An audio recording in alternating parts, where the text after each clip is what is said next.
दोस्तों, जनहित भारत में आप सभी का स्वागत है। आज हम बात करेंगे कि किस प्रकार पूरी दुनिया में हथियारों की होड़ मचने वाली है और नाटो तथा रूस एक दूसरे के खिलाफ एक बार फिर खड़े हो गए हैं।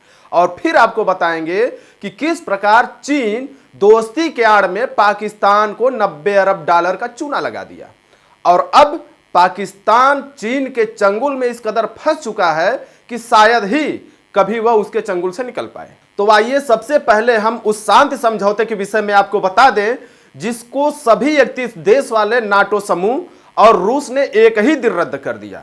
आपको जानकारी दे दें कि यह समझौता कोल्ड वार युद्ध के समय 1990 में किया गया था, जिसमें तय किया गया था कि नाटो के सभी देश और रूस अपने देश की सरहद को तय करेंगे और किसी भी समस्या का समाधान केवल बातचीत से निकाला जाएगा। कभी भी एक दूसरे से सैन्य युद्ध नहीं करना है। लेकिन हाल ही में रूस ने अपनी तरफ से इस समझौते को जिस दिन रद्द किया, ठीक उसी दिन नाटो के देश भी इस समझौते को रद्द कर देते हैं। आपको यह भी जानकारी दे दें कि इस ट्रीटी के मूल में हथियारों को कंट्रोल करना, पारदर्शिता बढ़ाना और अंतर्राष्ट्रीय नियमों का पालन करना भी शामिल था। तो क्या अब पूरी दुनिया में हथियारों की होड़ मच जाएगी और अब बड़े देशों के बीच सैन्य टकराव को कोई नहीं रोक सकता, जिसकी शुरुआत रूस यूक्रेन युद्ध से हो चुकी है। और रूस की ताकत को टक्कर देने के लिए अमेरिका सहित नाटो के उन सभी देशों को मनमानी तरीके से हथियार सप्लाई करने के लिए स्वतंत्र हो गए हैं जहां जहां रूस की दखलंदाजी बढ़ेगी। तो सवाल यह है कि क्या अब पश्चिमी देशों की शांति पूरी तरह से भंग होने वाली है और सभी पश्चिमी देश अपनी अपनी शक्ति प्रदर्शन करने के लिए ताल ठोक रहे हैं?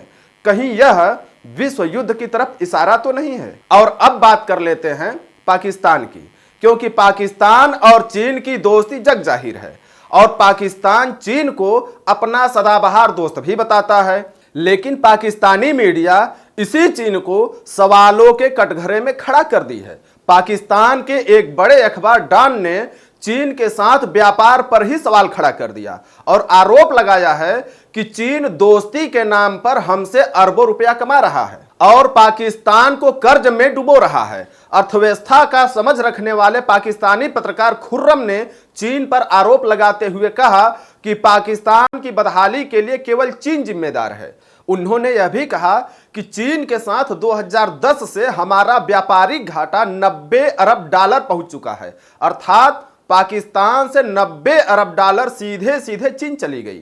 खुर्रम ने चीन पर यह आरोप भी लगाया कि व्यापार घाटे के अलावा चीन पाकिस्तान इकोनॉमिक कॉरिडोर और ग्वादर बंदरगाह जैसे परियोजनाओं के लिए पाकिस्तान को अरबों डॉलर का कर्ज देकर उसे बुरी तरह से फंसा दिया है, जबकि इस परियोजनाओं से केवल चीन को ही फायदा मिल रहा है। पाकिस्तान को एक फूटी कौड़ी का भी लाभ नहीं मिलता। तो सवाल यह है कि क्या पाकिस्तान अपने वजूद को बचा पाएगा और चीन के चंगुल से निकल पाएगा? क्योंकि जिस तेजी से चीन पाकिस्तान में अपना पैर पसार रहा है, बहुत जल्द ही पाकिस्तान के सभी संसाधन पर चीन का कब्जा होने वाला है। धन्यवाद।